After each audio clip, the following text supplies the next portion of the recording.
everyone, you're watching Explore to Shine with Anu. Before proceeding to the video, please take a moment to subscribe to my channel if you have not yet done, and also hit the notification bell so you will be notified when we upload a new video. With no further delay, let's quickly dive into this video. In this video, we are going to learn about Tally, the accounting software. So let's start with introduction to Tally. So Tally is a computerized accounting software. It was developed by Shyam Sundar Goenka and his son Bharat Goenka in a company called Electronics Private Limited in Bangalore in the year 1986. Later, Electronics Private Limited was renamed as Tally Solutions Private Limited.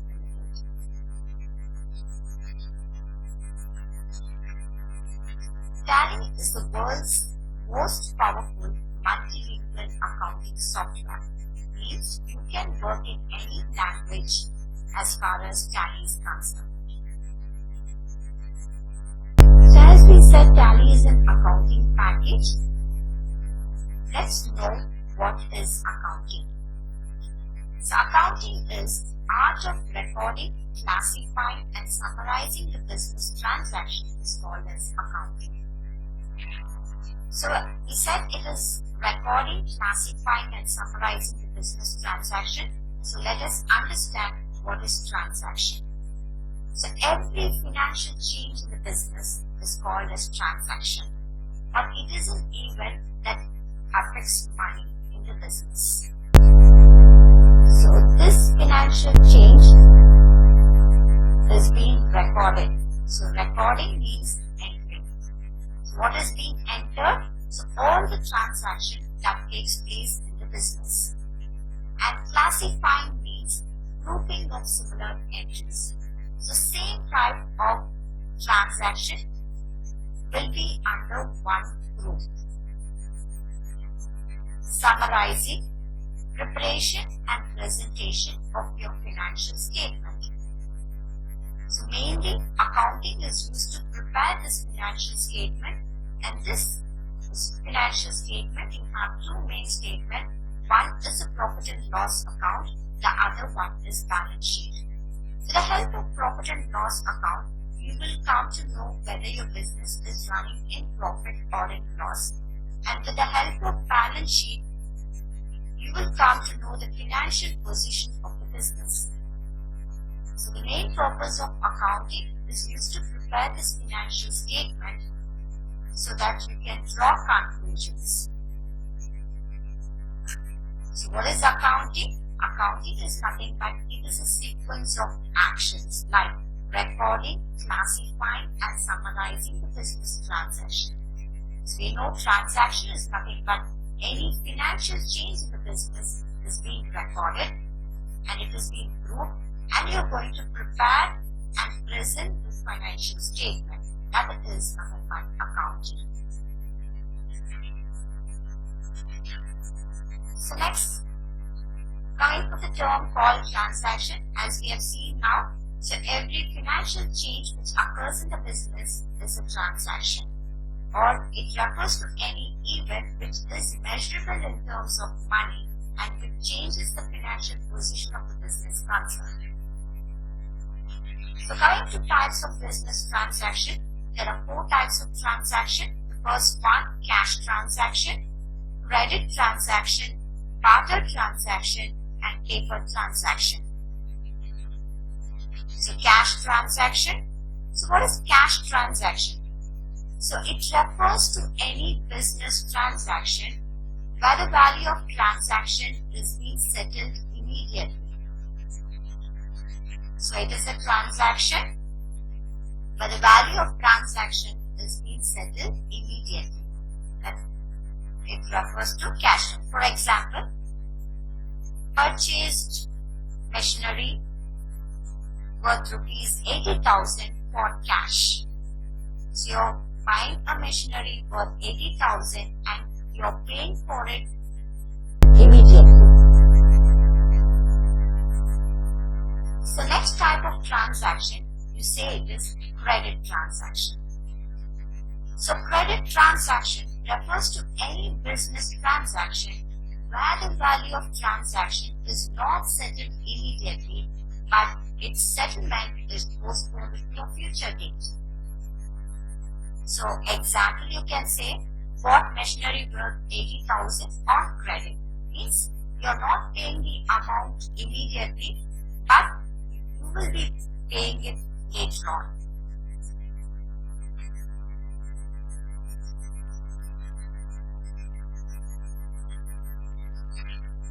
So next, coming for barter transaction.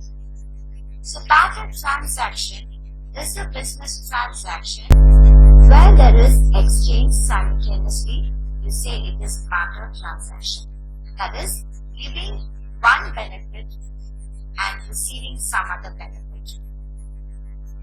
It is called as barter transaction. Lastly, coming for paper transaction. So paper transaction refers to a business transaction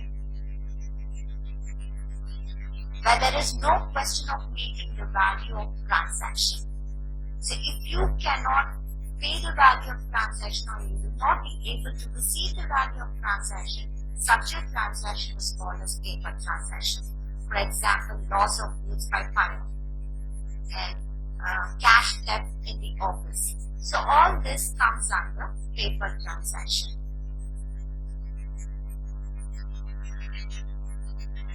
So next, you have to know some of the important terms.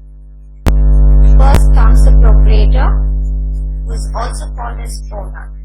So who is a proprietor? So proprietor is a person who invests money or money's worth into the business as capital and bears all the risk of the business.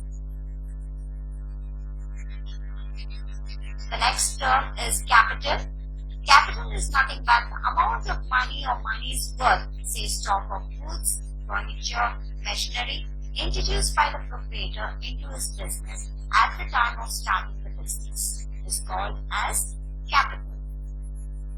So next, coming for drawing.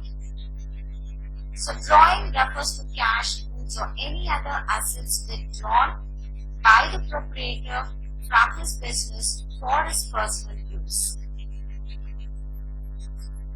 So I think now you're clear with these terms. Proprietor is a person who invests money or money's worth into the business. And capital is nothing but the money or money worth which is being invested by the proprietor at the time of starting the business is called as capital.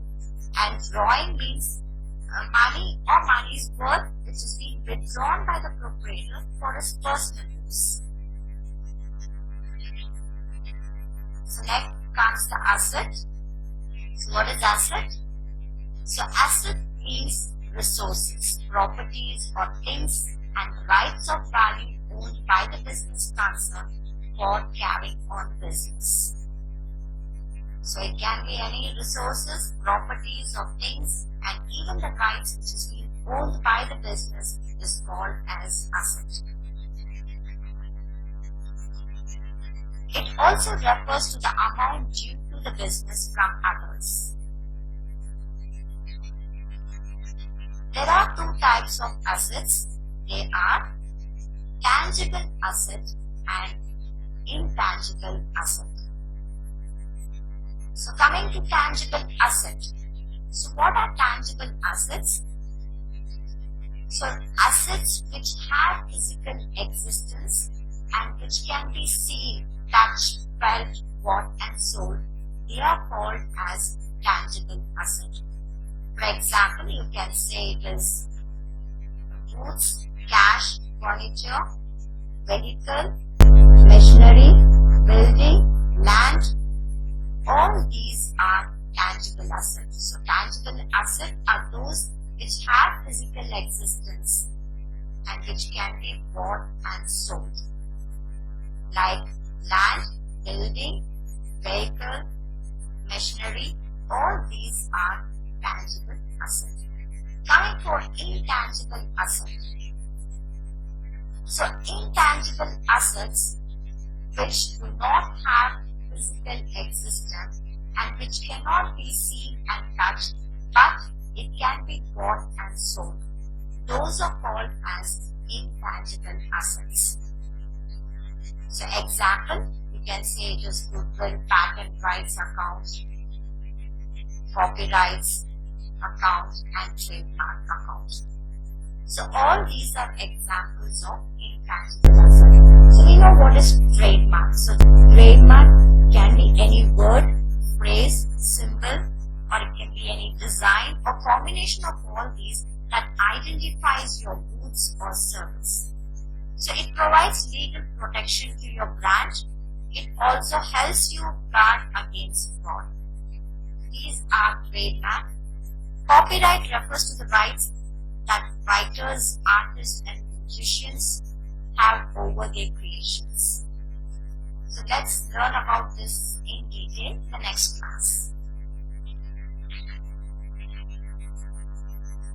Liability. So liability means claims of outsiders against the business concern. Liability also includes amount due to outsiders, either for loans borrowed or assets purchased on credit or for the goods purchased on credit or the service received on credit. So liability means claims of outsiders against a business concern. So it also includes amount due to outsiders. So due in the sense for the loan borrowed, asset purchased on credit, goods purchased on credit and service received on credit. So all these are liability. Example, loans borrowed, deposits accepted, bank loan, bank overdraft, sundry creditors, bills payable, outstanding expenses, pre-received incomes. All these are like examples of liability. So next comes for debtor. So who's a debtor? Debtor is a person who owes money to the business. A person who gives money to the business is called as debtor. He owes money to the business because he has received some benefit from the business. A debtor is an asset for the business. Next, coming for creditor. Creditor is a person to whom the business owes money. So he is a person to whom the business has to give money. The business owes money to him because he has given some benefit to the business. Creditor is a liability for the business.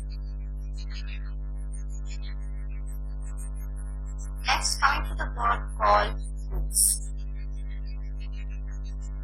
The things which are produced or purchased not for use but for selling purpose are known as goods. So goods can be anything which is purchased but not for use, it is for selling purpose. These are called as goods. It refers to merchandise, commodities, products, articles or things in which a trade deals. Purchases. Goods brought by a business for the purpose of resale and not for use in the business are called as purchase. So goods brought by the business is called as purchase. The purchases can be cash purchase or credit purchase. Next, coming to the term called purchase returns, which is also called as return outwards, returns to suppliers. So what is purchase returns? So goods returned by a business to its suppliers for the purchases already made.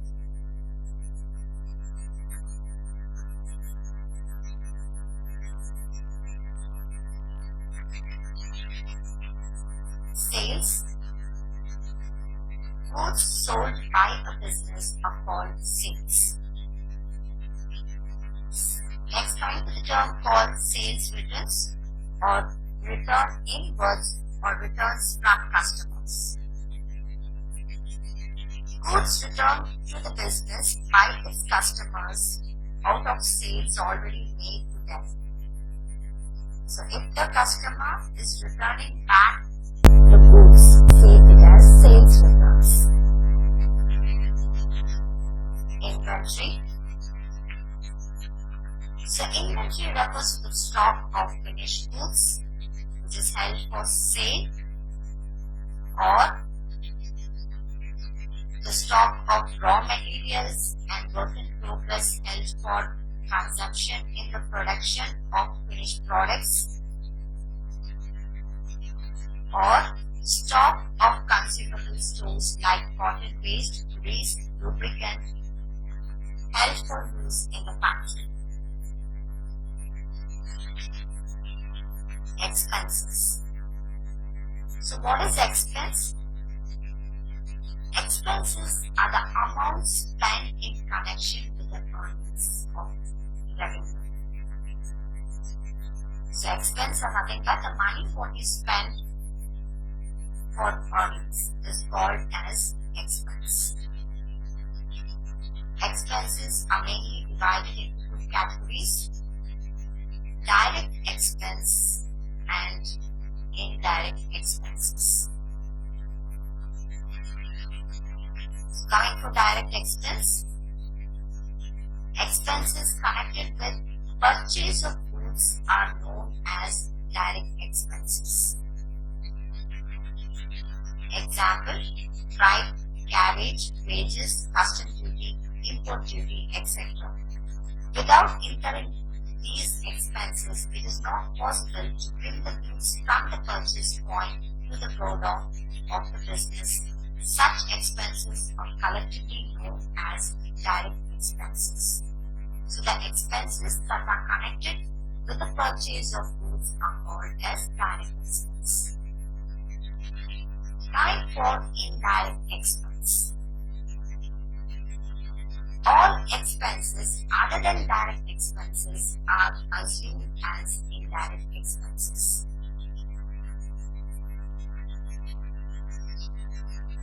These expenses have no relationship with purchase of goods. Examples: rent of building, salary to employees, legal charges, insurance of building, depreciation, printing charges, etc.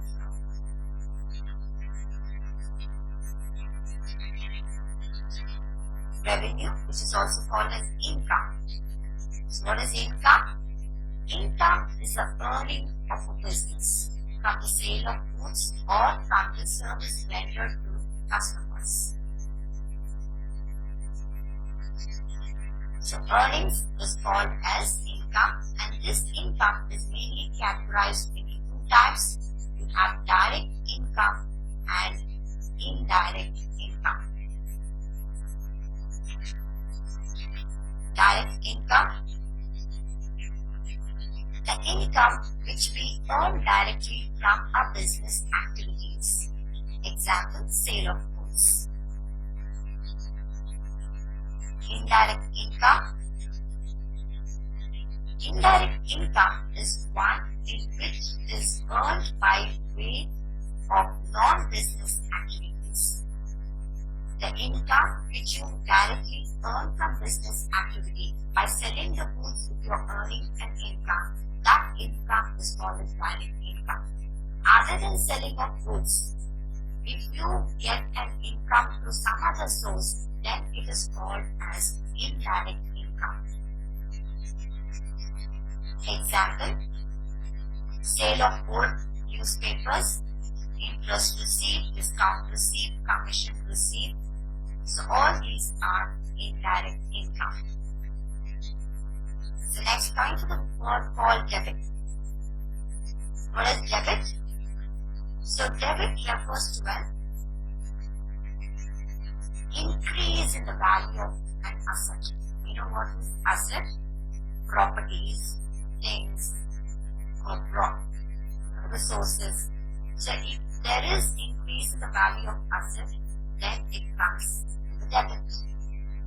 And also decrease in the amount of liability also comes in debit, and decrease in the amount of owner's capital.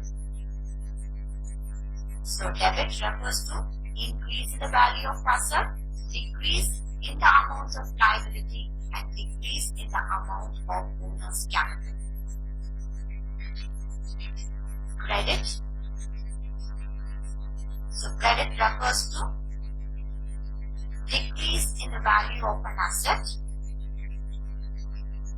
increase in the amount of a liability, and increase in the amount of capital. So next point for the term called depreciation. Reduction in the value of an asset over time due to use, wear and tear is called as depreciation. So if the value of asset is being reduced, then you say it is depreciation. Outstanding expenses. Expenses which have been incurred and consumed but not paid. Example, outstanding salary, outstanding rent, etc. Prepaid expenses. So prepaid expense is an expense paid in advance but which has not yet been incurred.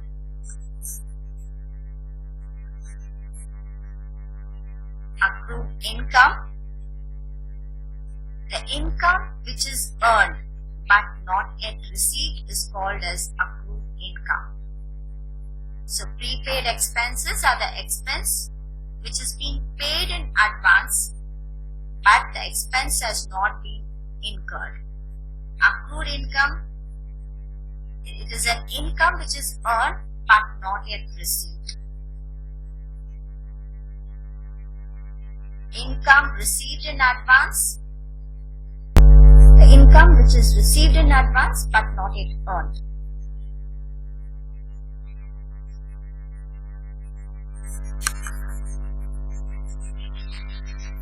So next, coming for the most important part, coming for the classification of accounts. So accounts are mainly classified into three types. The first one is personal account, real account, and nominal account. Real account is also called as asset or properties account. Coming for personal account. So personal account are the accounts of persons or accounts of with whom a business carries on business. So personal account may be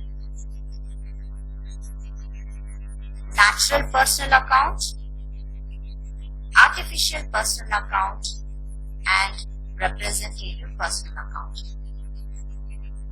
So coming for natural personal account. So natural personal account are accounts of natural or physical persons. That is, accounts of human beings are called as natural personal account. Example, you say Ashwini's account, Urmila's account, Kalai's account, Udai's account, Nandini's account. So all these are examples of natural personal account. That is, account of a person is called as natural personal account. Coming for artificial personal account. So artificial personal account are accounts of artificial or legal persons. That is, you say accounts of partnership firms, companies, school, clubs, association, banks, government institutions, schools, colleges, etc. So example, you can say the Canara Trading Company account, the National Trading Company Limited account, Jain College account, St. Joseph Schools account, Corporation Bank account, Income Tax Department account, Karnataka Electricity Board account.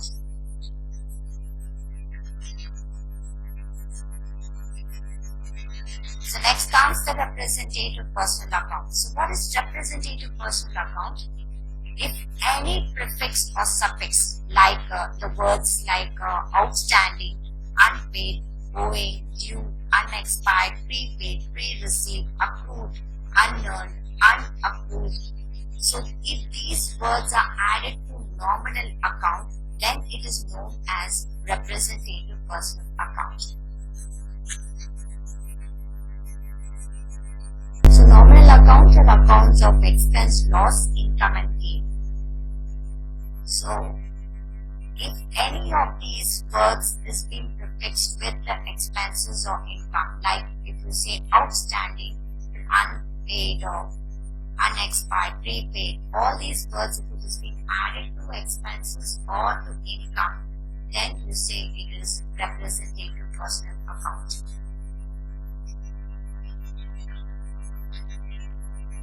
Now for real accounts. So real accounts are accounts of properties, assets or things owned by a concern. So account of assets are called as real account. And coming for nominal account. So nominal account includes expenses and losses or income and gain for the business. So all the expense, loss, income and gain will be under nominal account. So let's see the rules for debiting and crediting various accounts. So these are the most important rules. So coming for personal account rule. The rule for personal account: debit the receiver and credit the giver. And the rule for real account: debit what comes in and credit what goes out. And nominal account: debit all expenses and losses and credit all income and gain. The next class will be about journalizing. So if you are thorough with these terms, the various types of accounts and its rules, only then you will be able to follow journal.